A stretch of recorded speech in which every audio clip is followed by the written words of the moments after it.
तेजस्वी रश्मिभावनः येष देवासुरगणान् लोकान् पादीगवस्तिभिः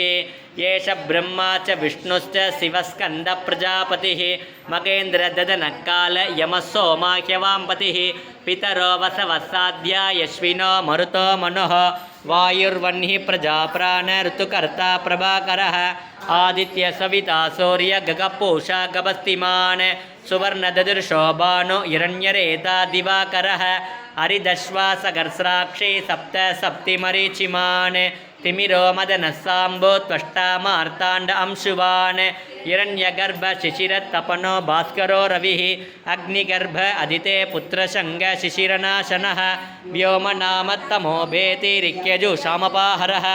घनवृट्टिमपामित्रं विद्यवीति प्लवङ्गमः आतपी मण्डली मृत्युः पिङ्गल सर्वतापनः कविर्विश्वमगातेजाः रक्तशर्वा भवोद्भवं परमं शिवं सर्वमङ्गलमाङ्गल्यं सर्वपापप्रणाशनं चिन्ताशोकप्रशमनम् आयुर्वर्धनमुद्धमं रश्मिमन्तं समुद्यन्तं देवासुरनमस्कृतं पूजयस्व विवस्वन्तं भास्करं भुवनेश्वरं सर्वदेवात्महोकेश तेजस्वी रश्मिभावनः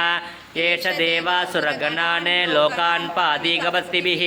येष ब्रह्मा च विष्णुश्च शिवस्कन्दप्रजापतिः मगेन्द्रददनकाल यमः सोमाह्यवाम्पतिः पितरो वसवस्साद्या यश्विनो मरुतो मनुः